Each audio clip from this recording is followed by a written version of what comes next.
first of all, how many of you are hearing this stuff? I know you are, because I've heard at least one of these on this stage.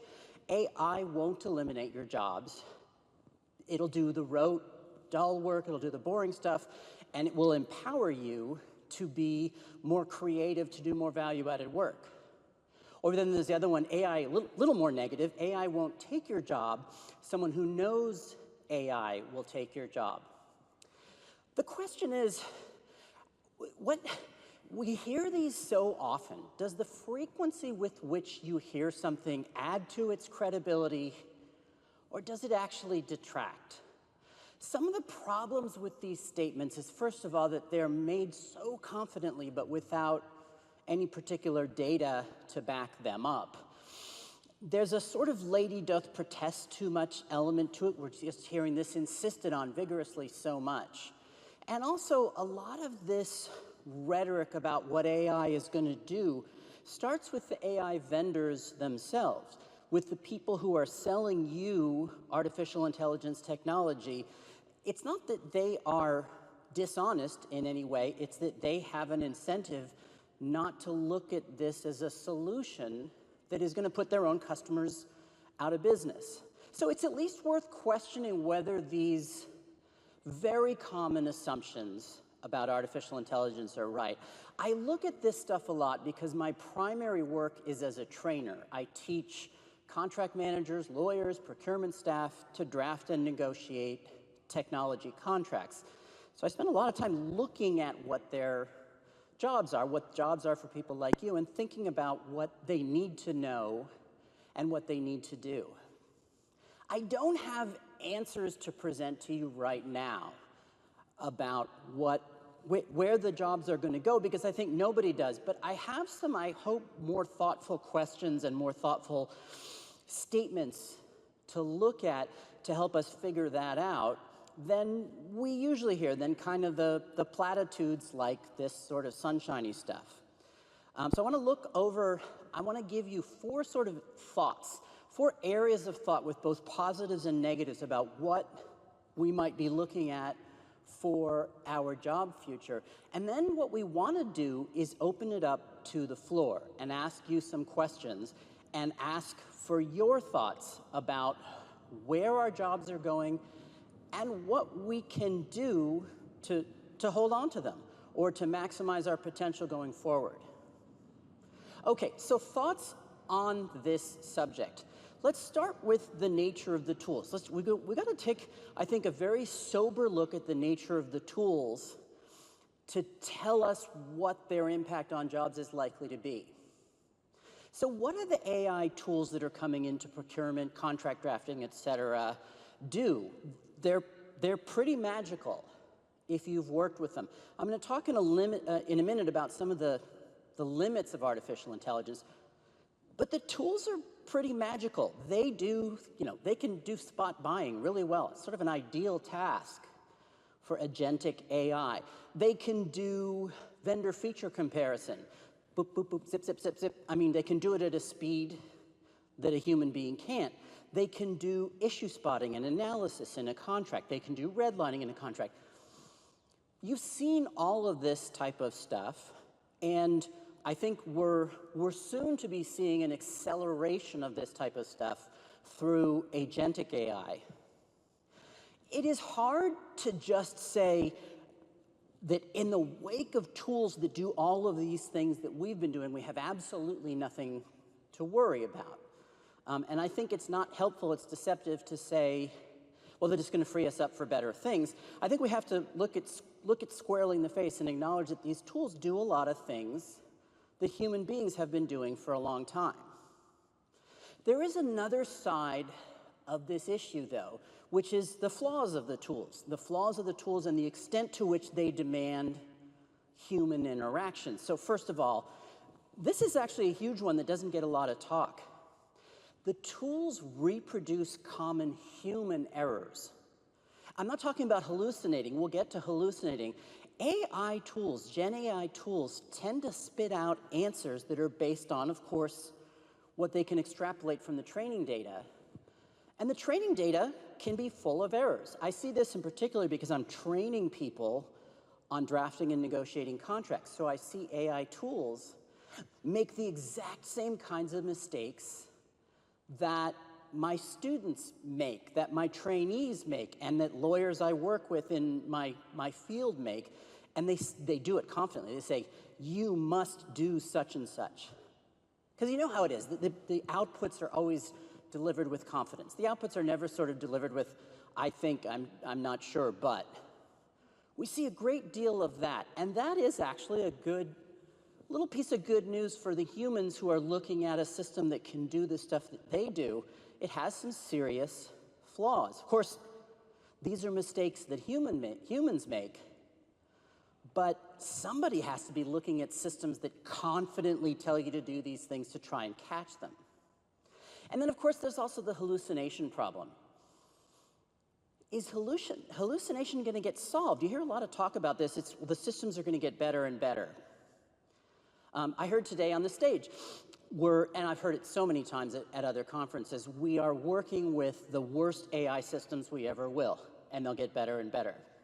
I think that's true. The technology to solve the hallucination problem, though, is not immediately apparent. It doesn't get solved by the systems getting more power, more sophistication, et cetera, because it's a problem with what they do. They extrapolate one word from another, boom, boom, boom, boom. They don't have a way, they don't have a barrier in their minds like we do. We've extrapolated up to the truth.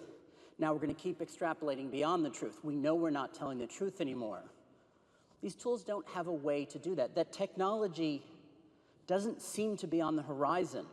So that's another kind of hopeful sign that we're not looking at Mr. Data coming in and taking our jobs. And then there's the issue of social loafing. Anybody heard this concept? Just hands? Social loafing is our tendency to do a bad job when we think that the job is being done well by others. So one of the sort of classic examples is that you will tend to pull much harder in a one-person tug-of-rope contest than in a 10-person tug-of-rope contest, because you're kind of counting on everyone else. Some interesting research on social loafing has shown, for instance, employees vetting resumes. One group is told that they have an excellent AI system to help do a pre-vet, to pre-select, and the other group is told they have a mediocre system, and it's true. And the people with the mediocre system do a much better job.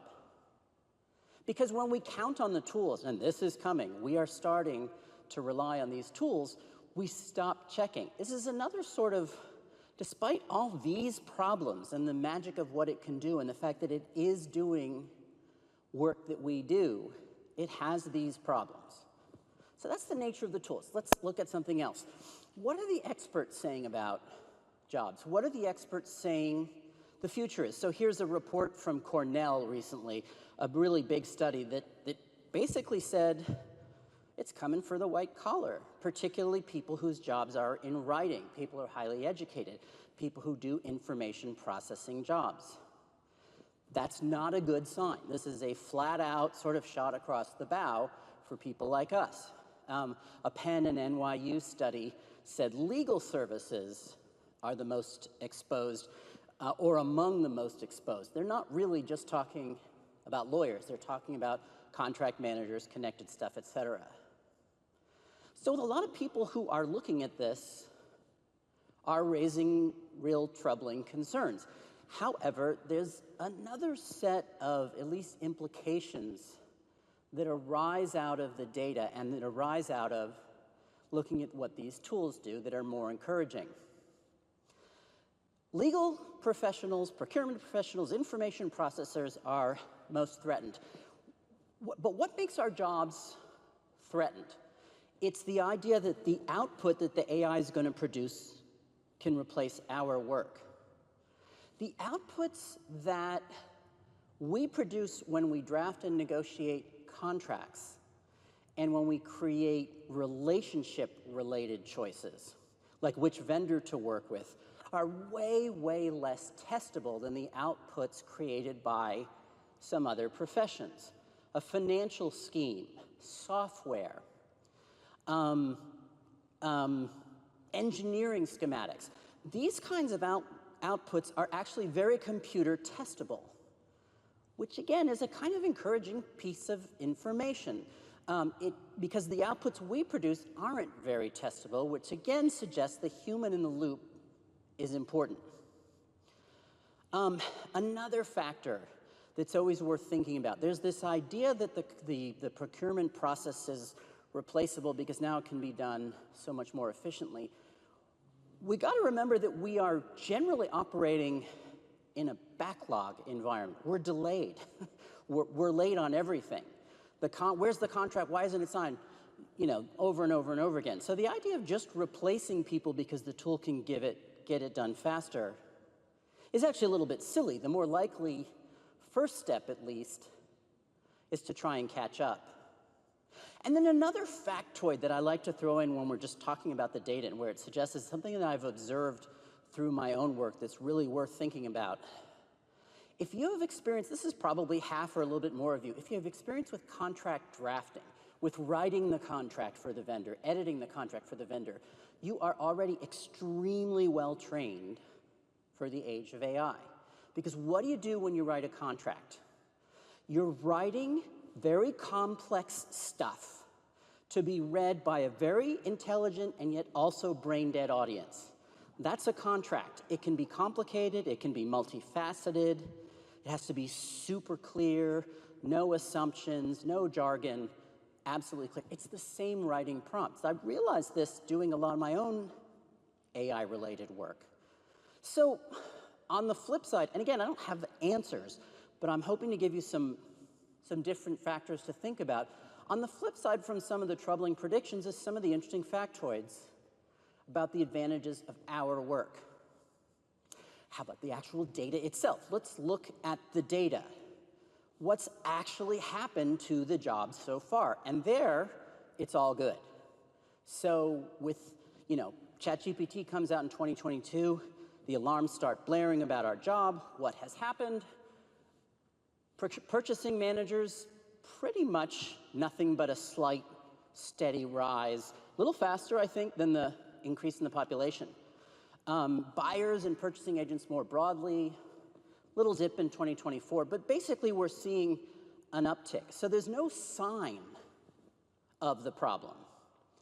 However, there are less rosy interpretations of the data, including the idea that we're not seeing the numbers go down because the AIs are still working through the backlog. Our greater speed of managing procurement still has us sort of working through the backlog of old contracts, so that the point at which AI leads to the efficiencies that lead to a reduction in headcount is in the future. Then there's the competition issue. I heard one of the speakers this morning, say, we'll be doing such and such in procurement, and then the legal department will be out of work. They don't think that. They are looking at how the legal department can be the value add people, how they can add to the company, how they can stop being a cost center. And so they're looking at how can we contribute more to the sales process? How can we contribute more to procurement? How can we contribute more to HR? So one of the questions, it's actually not really specific to the legal department versus procurement, but one of the questions to look at is, how does all this data address the fact that the AI gives us all greater flexibility in what we can do? Let me finish with a remark. And this is actually, again, me speaking as a pretend historian. I write fantasy novels that teach young people history. So I think about stuff a lot at a very high level. There's this assumption that the worry about our jobs is the worry about the source of power that's going to keep us from destitution. It's not exactly the right way to look at it. If you look at what an economy produces, it's goods and services.